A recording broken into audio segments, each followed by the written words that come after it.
Welcome to the marvelous land of Oz. I'm Mardell,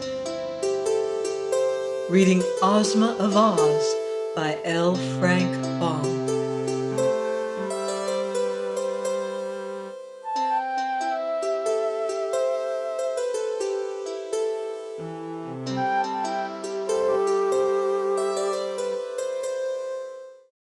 Chapter 11.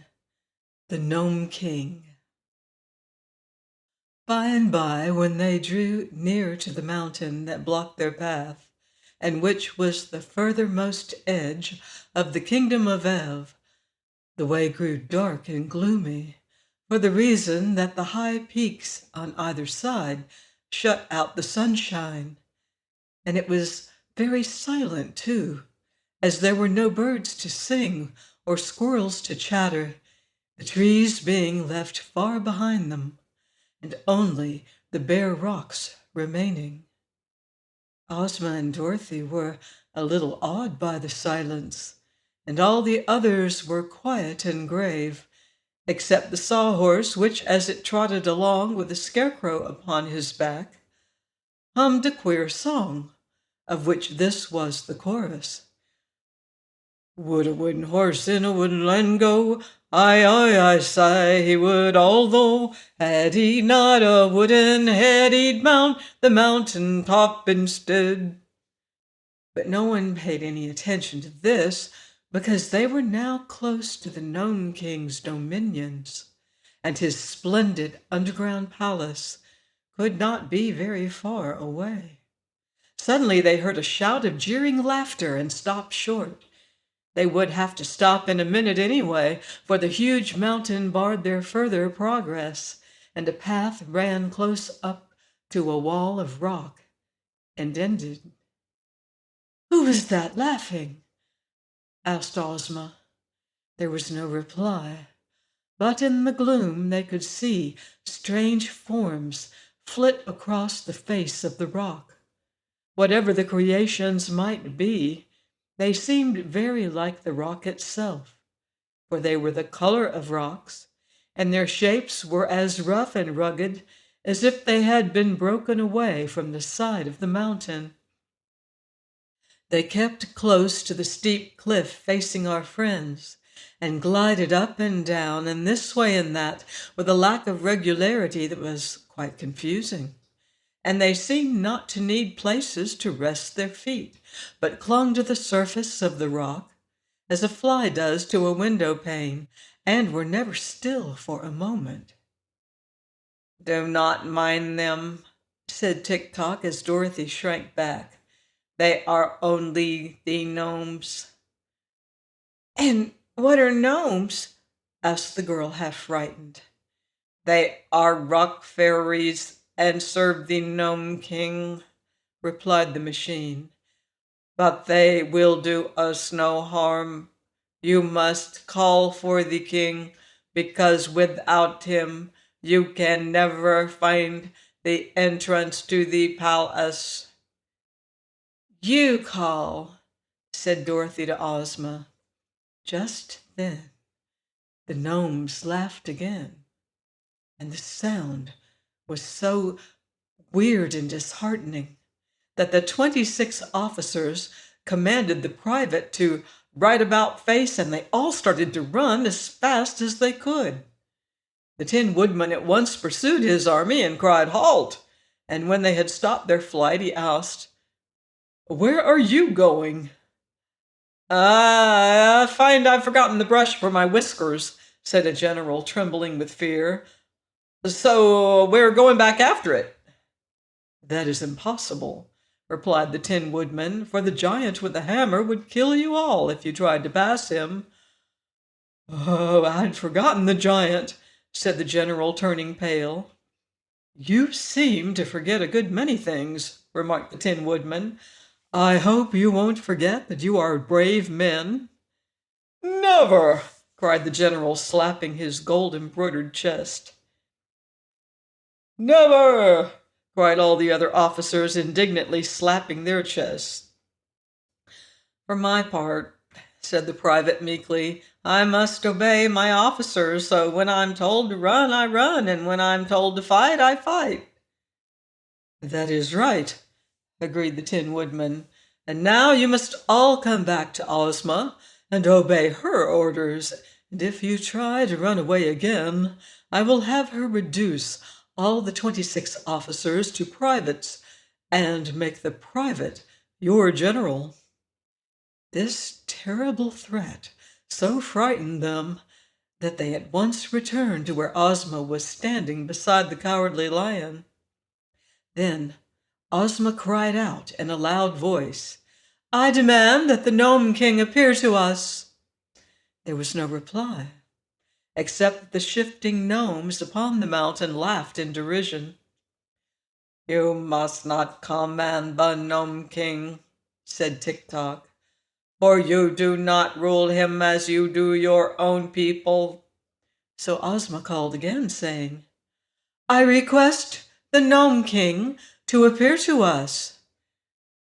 Only the mocking laughter replied to her, and the shadowy gnomes continued to flit here and there upon the rocky cliff.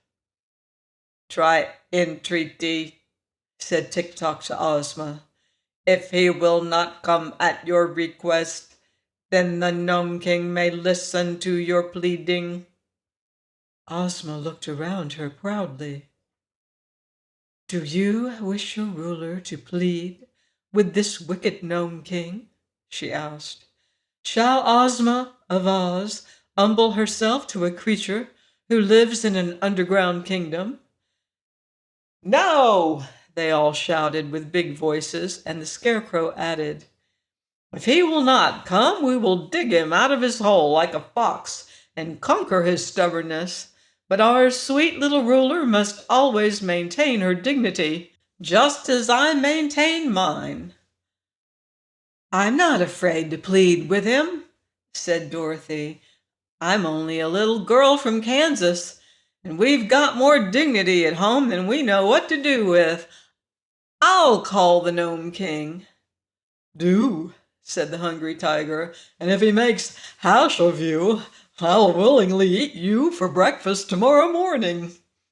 So Dorothy stepped forward and said, "Please, Mr. Nome King, come here and see us." The gnomes started to laugh again, but a low growl came from the mountain, and in a flash they had all vanished from sight and were silent. Then a door opened in the rock, and a voice cried, "Enter." "Isn't it a trick?" asked the Tin Woodman. "Never mind," replied Ozma.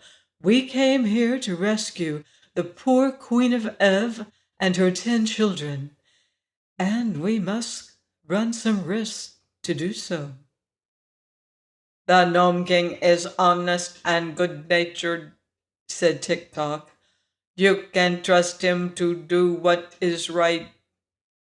So Ozma led the way, hand in hand with Dorothy, and they passed through the arched doorway of rock and entered a long passage which was lighted by jewels set in the walls and having lamps behind them. There was no one to escort them or to show them the way, but all the party pressed through the passage until they came to a round domed cavern that was grandly furnished. In the center of this room was a throne carved out of a solid boulder of rock, rude and rugged in shape, but glittering with great rubies and diamonds and emeralds on every part of its surface. And upon the throne sat the Nome King. This important monarch of the underground world was a little fat man clothed in gray-brown garments that were the exact color of the rock throne in which he was seated. His bushy hair and flowing beard were also colored like the rocks, and so was his face. He wore no crown of any sort, and his only ornament was a broad, jewel-studded belt that encircled his fat little body. As for his features, they seemed kindly and good-humored, and his eyes were turned merrily upon his visitors, as Ozma and Dorothy stood before him, with their followers ranged in close order behind them. "Why, he looks just like Santa Claus, only he isn't the same color," whispered Dorothy to her friend. But the Gnome King heard the speech, and it made him laugh aloud. "He had a red face and a round little belly that shook when he laughed like a bowl full of jelly," quoth the monarch in a pleasant voice, and they could all see that he really did shake like jelly when he laughed. Both Ozma and Dorothy were much relieved to find the Gnome King so jolly, and a minute later he waved his right hand, and the girls each found a cushioned stool at her side.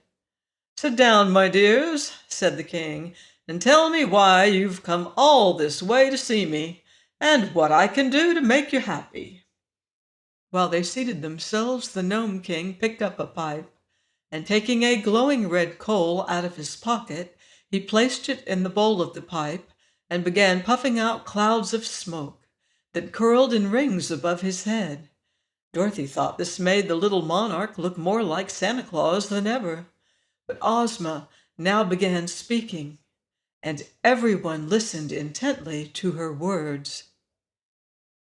"Your Majesty," said she, "I am the ruler of the land of Oz, and I have come here to ask you to release the good Queen of Ev and her 10 children, whom you have enchanted and hold as your prisoners." "Oh, no, you're mistaken about that," replied the king. "They're not my prisoners, but my slaves, whom I purchased from the King of Ev." "But that was wrong," said Ozma. "According to the laws of Ev, the king can do no wrong," answered the monarch, eyeing a ring of smoke he had just blown from his mouth. "So that he had a perfect right to sell his family to me in exchange for a long life." "You cheated him, though," declared Dorothy, "for the King of Ev did not have a long life. He jumped into the sea and was drowned." "That was not my fault," said the Gnome King, crossing his legs and smiling contentedly. "I gave him the long life all right, but he destroyed it."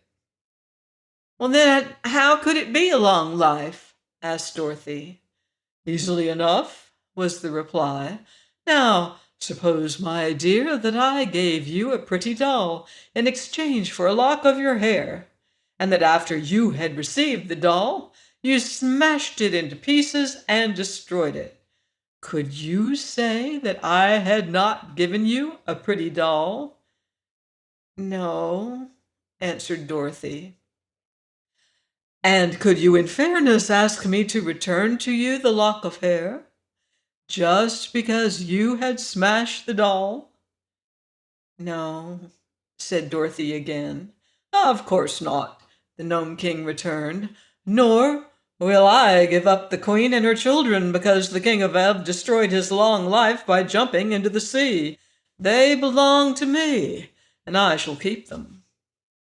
"But you're treating them cruelly," said Ozma, who was much distressed by the king's refusal. "In what way?" he asked. "By making them your slaves," said she. "Cruelty," remarked the monarch, puffing out wreaths of smoke and watching them float into the air, "is a thing I can't abide. So as slaves must work hard, and the Queen of Ev and her children were delicate and tender, I transformed them all into articles of ornament and bric-a-brac, and scattered them around the various rooms of my palace. Instead of being obliged to labor, they merely decorate my apartments, and I really think I have treated them with great kindness." "But what a dreadful fate is theirs!" exclaimed Ozma earnestly. "And the kingdom of Ev is in great need of its royal family to govern it. If you will liberate them and restore them to their proper forms, I will give you 10 ornaments to replace each one you lose." The Gnome King looked grave. Suppose I refuse? He asked.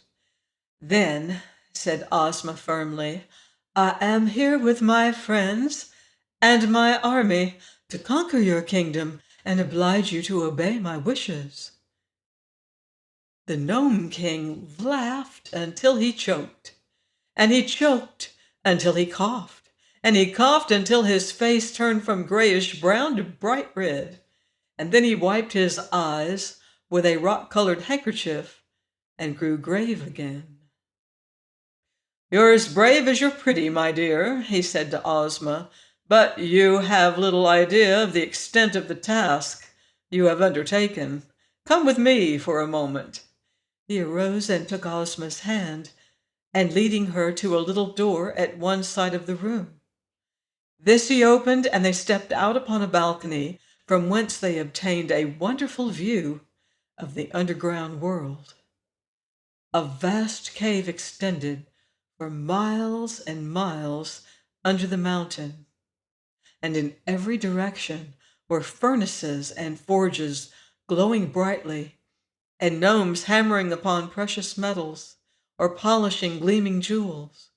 All around the walls of the cave were thousands of doors of silver and gold, built into the solid rock, and these extended in rows far away into the distance, as far as Ozma's eyes could follow them. While the little maid from Oz gazed wonderingly upon this scene, the Nome King uttered a shrill whistle, and at once all the silver and gold doors flew open, and solid ranks of gnome soldiers marched out from every one. So great were their numbers that they quickly filled the immense underground cavern and forced the busy workmen to abandon their tasks. Although this tremendous army consisted of rock-colored gnomes, all squat and fat, they were clothed in glittering armor of polished steel inlaid with beautiful gems. Upon his brow each wore a brilliant electric light, and they bore sharp spears and swords and battle-axes of solid bronze. It was evident they were perfectly trained, for they stood in straight rows, rank after rank, with their weapons held erect and true, as if awaiting but the word of command to level them upon their foes. This, said the Nome King, is but a small part of my army. No ruler upon earth has ever dared to fight me, and no ruler ever will, for I am too powerful to oppose. He whistled again, and at once the martial array filed through the silver and gold doorways and disappeared, after which the workmen again resumed their labors at the furnaces. Then, sad and discouraged, Ozma of Oz turned to her friends, and the Nome King calmly reseated himself on his rock throne. It would be foolish for us to fight, the girl said to the Tin Woodman, for our brave 27 would be quickly destroyed. I'm sure I do not know how to act in this emergency. Ask the king where his kitchen is, suggested the tiger. I'm hungry as a bear. I might pounce upon the king and tear him into pieces, remarked the cowardly lion. Try it, said the monarch, lighting his pipe with another hot coal which he took from his pocket. The lion crouched low and tried to spring upon the Nome King, but he hopped only a little way into the air and came down again in the same place, not being able to approach the throne by even an inch. It seems to me, said the Scarecrow thoughtfully, that our best plan is to wheedle His Majesty into giving up his slaves, since he is too great a magician to oppose. That is the most sensible thing any of you have suggested, declared the Nome King. It is folly to threaten me, but I'm so kind-hearted that I cannot stand coaxing or wheedling. If you really wish to accomplish anything by your journey, my dear Ozma, You must coax me." "Very well," said Ozma more cheerfully. "Let us be friends and talk this over in a friendly manner." "To be sure," agreed the king, his eyes twinkling merrily. "I am very anxious," she continued, "to liberate the Queen of Ev and her children, who are now ornaments and bric-a-brac in your Majesty's palace, and to restore them to their people. Tell me, sir, how this may be accomplished." The king remained thoughtful for a moment, after which he asked, "Are you willing to take a few chances and risks yourself in order to set free the people of Ev?" "Yes, indeed," answered Ozma eagerly. "Then," said the Gnome King, "I will make you this offer. You shall go alone and unattended into my palace and examine carefully all that the rooms contain. Then you shall have permission to touch 11 different objects, pronouncing at the time the word Ev. And if any one of them, or more than one, proves to be the transformation of the Queen of Ev or any of her 10 children, they will be instantly restored to their true forms and may leave my palace and my kingdom in your company without any objection whatever. It is possible for you in this way to free the entire 11.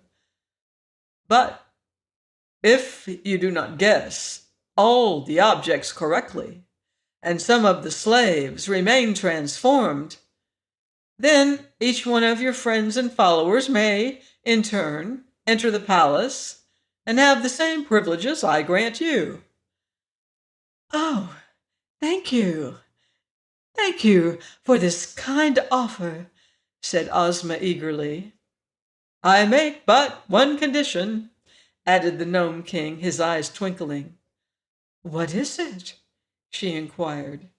"If none of the 11 objects you touch proves to be the transformation of any of the royal family of Ev, then, instead of freeing them, you will yourself become enchanted and transformed into an article of bric-a-brac or an ornament. This is only fair and just, and is the risk you declared you were willing to take." Please join me next week for more magical adventure on the marvelous land of Oz. Goodbye for now. See you in Oz.